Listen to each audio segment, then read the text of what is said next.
तो इन्होंने प्रलय देखा और उस प्रलय के समुद्र में इन्होंने यही देखा कि बरगद का जो पत्ता है, इसके पत्ते पर जगन्नाथ भगवान श्री कृष्ण बाल रूप में अंगूठा चूस रहे हैं। ये हुए मार्कंडेय ऋषि। इसी प्रकार से विधाता की पत्नी थी नियति, इनके पुत्र हुए प्राण, प्राण के बेटा हुए वेदशिरा और वेदशिरा के पुत्र हुए दैत्य गुरु श्री शुक्राचार्य जी महाराज, जो कि दैत्य के गुरु हुए। तो इस तरह से 9 ऋषियों का विवाह, जो कि ब्रह्मा जी के 9 बेटा थे, जो प्रजापति कहे जाते हैं, इनका विवाह करदम ऋषि की 9 कन्या के संग हुआ, जो कि भगवान कपिल की बहनें थी। तो उनकी वंश परंपरा आप सब भक्तों ने श्रवण करी। स्वयंभू मनु की जो छोटी कन्या थी, जिनका नाम था प्रसूति, इनका विवाह दक्ष प्रजापति से हुआ और माता प्रसूति ने 16 कन्याओं को जन्म दिया। 16 कन्याओं में जो 13 कन्या थी दक्ष की, इनका विवाह धर्म ऋषि से हुआ।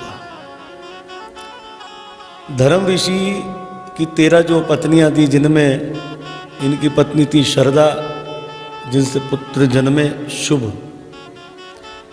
मैत्री ने प्रसाद नाम के पुत्र को जन्म दिया और दया ने अभय नाम के पुत्र को जन्म दिया। शांति ने सुख नाम के पुत्र को जन्म दिया और तुष्टि ने मोद नाम के पुत्र को जन्म दिया।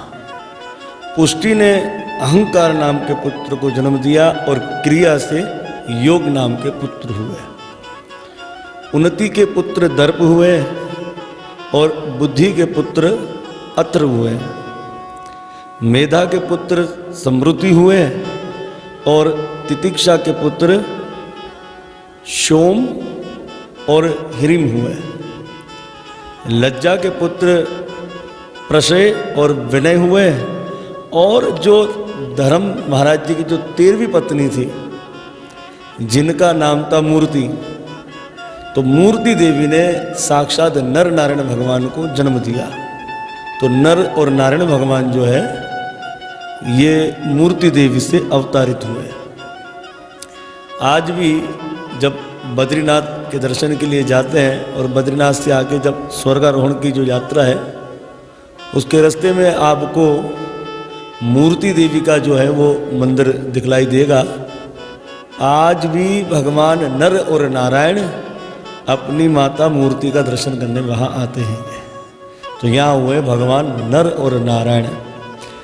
भगवान नर नारायण के विषय में एक चरित्र आता है, जैसे कि महापुरुषों से सुना कि भगवान नर नारायण का जब अवतार हुआ,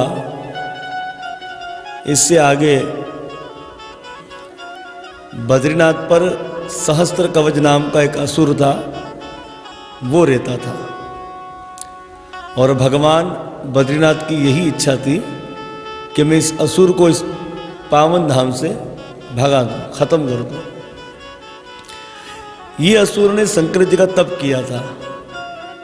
जब शंकर जी ने इस असुर को दर्शन दिया तो इसने कहा कि मुझे अजर अमर बना दो। और शंकर जी ने कहा भाई अजर अमर तो मैं तुम्हें नहीं बना सकता, कोई और वरदान मांगो। उसने कहा ठीक है, आप मुझे 1000 कवच दीजिए। अगर कोई मुझसे 1000 मर्तबा लड़ेगा तो मेरा 1 कवच टूटेगा। तो शंकर जी ने इसे वरदान दे दिया और यहाँ भगवान नर नारायण का अवतार हो गया। एक दिन देव ऋषि नारद जी आए तो वहाँ जो है भगवान नर नारायण ने देव ऋषि नारद जी का पूजन किया और कहा कि भगवान ऐसा धाम बताइए जहाँ पर 1 दिन का तप करने से हजारों दिन के तप का फल मिल जाए। तो देव ऋषि नारद जी ने कहा कि वो पवित्र धाम है, वो है बद्रीनाथ। इस तरह से माता जी की आज्ञा लिए भगवान नर और नारायण बद्रीनाथ चले गए। और ये जो सहस्त्र कवच था, इससे पहला युद्ध जो आरंभ किया वो किया भगवान नारायण ने। 1000 वर्षों तक भगवान लड़े। जब इसका 1 कवच टूटा तो भगवान नारायण बैठ गए। अब नर ने युद्ध आरंभ कर दिया।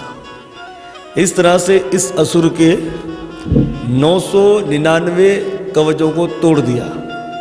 अब एक कवच बचा। अब तो ये भयभीत हो गया कि ये तो मुझे मार देंगे। तो कवच सहित ये असुर सूर्य में चला गया। तो बताते हैं कि यही सूर्य के द्वारा कर्ण के रूप में पुनः माता कुंती के द्वारा जन्मा। तो इसलिए कवच इसके साथ ही था। देखो अब युद्ध को आरंभ किसने किया? नारायण ने। तो अंतिम जो बारी आनी थी किसकी? नर की। तो नारायण श्री कृष्ण है और नर स्वयं अर्जुन है। इसलिए अंतिम जो युद्ध बचा था वो अर्जुन ने किया और अर्जुन ने ही इस कर्ण को मारा। लेकिन ये था द्वापर युग, तो इसलिए भगवान ने इसके कवच को निगलवा दिया था देवराज इंद्र के द्वारा। तो इस तरह से महापुरुषों से चरित्र सुना, तो कथा के माध्यम से आपको ये कह दिया। तो ये चरित्र मैंने पढ़ा नहीं है, महापुरुषों से सुना है और आपको बता दिया, इसलिए मैंने ग्रंथ का नाम नहीं लिया। तो भगवान नरनारायण का अवतार हो गया। दक्ष प्रजापति की 14वीं कन्या थी। इनका विवाह अग्निदेव से किया, जिसका नाम था स्वाहा। तो स्वाहा देवी ने 3 पुत्रों को जन्म दिया, पवक, पवमान और सूची। तो इनसे 45 पुत्र जन्मे।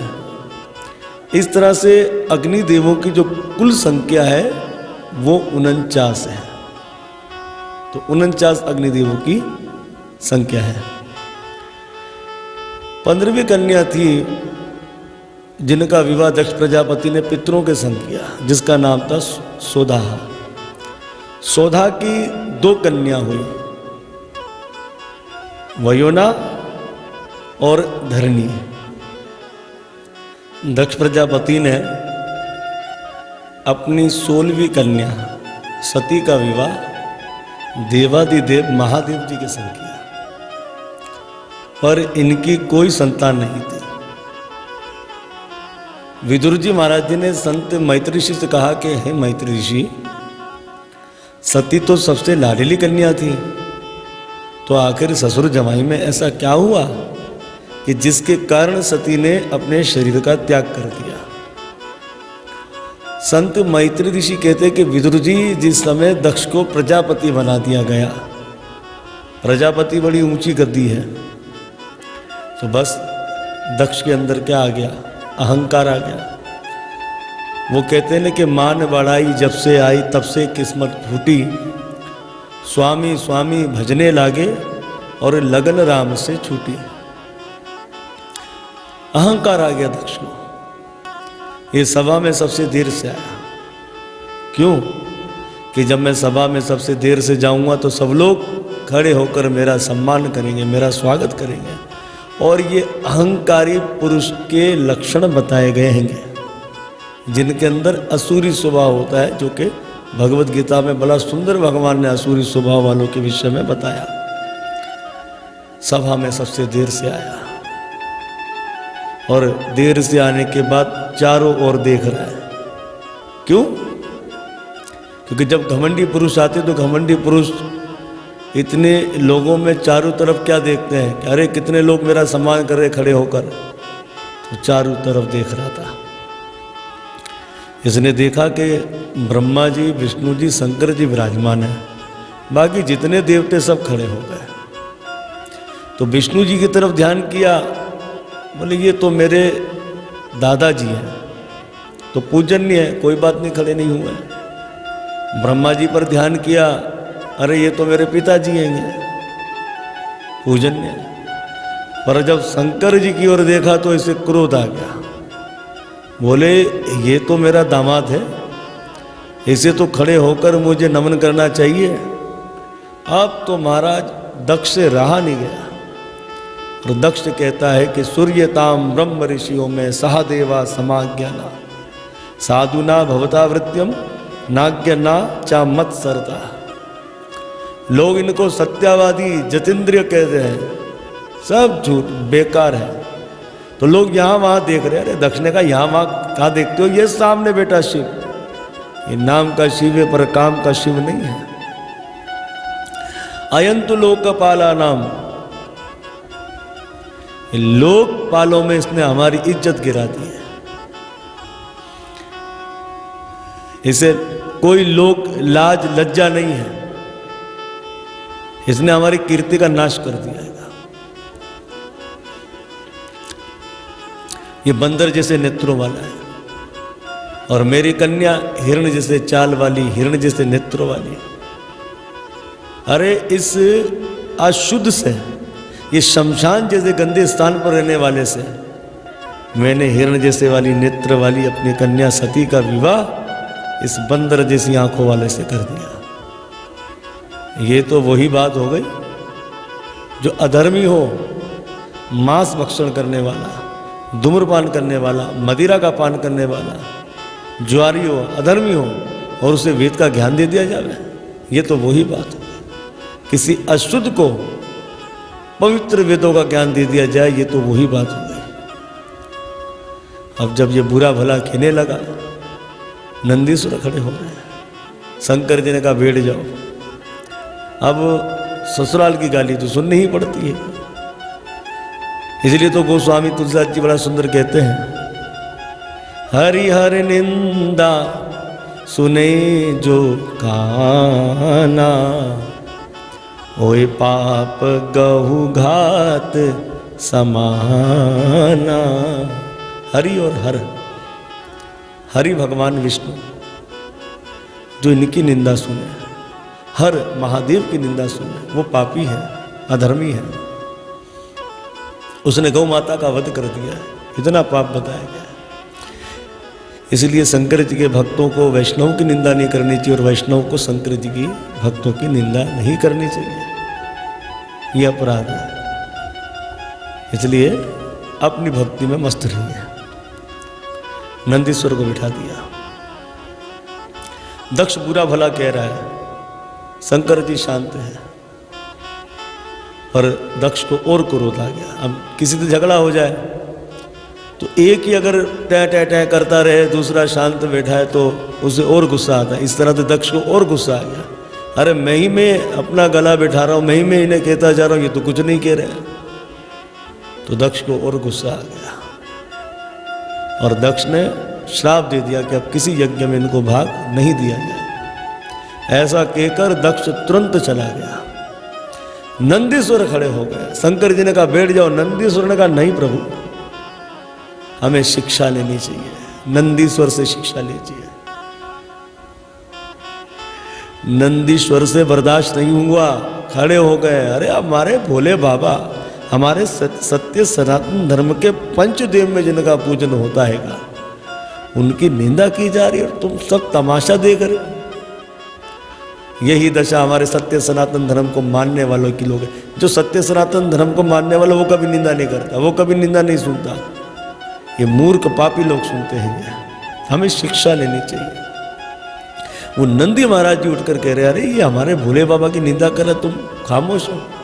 यही दशा हमारे लोगों की है। मजाक बना कर रखा है सत्य सनातन धर्म का। इन लोगों ने धर्मराज की निंदा करते, धर्मराज जी की मजाक उड़ाते। अरे धर्मराज जी कौन है? जब नरक में चक्कर लगेगा ना, तब आपको पता लगेगा धर्मराज जी है कौन। उनको देखते ही अब मैं क्या शब्द उच्चारण करूं, हालत बुरी हो जाएगी। अरे धर्मराज जी तो हमारे पूजनीय, वो तो दूर रहे। उनके दूत को ही देखकर लोग मलमूत्र कर देते हैं जब वो प्राण लेने आते हैं। वे धर्मराज जी की मजाक उड़ाई जाती है, मजाक फिल्में बनाई जाती है उनकी।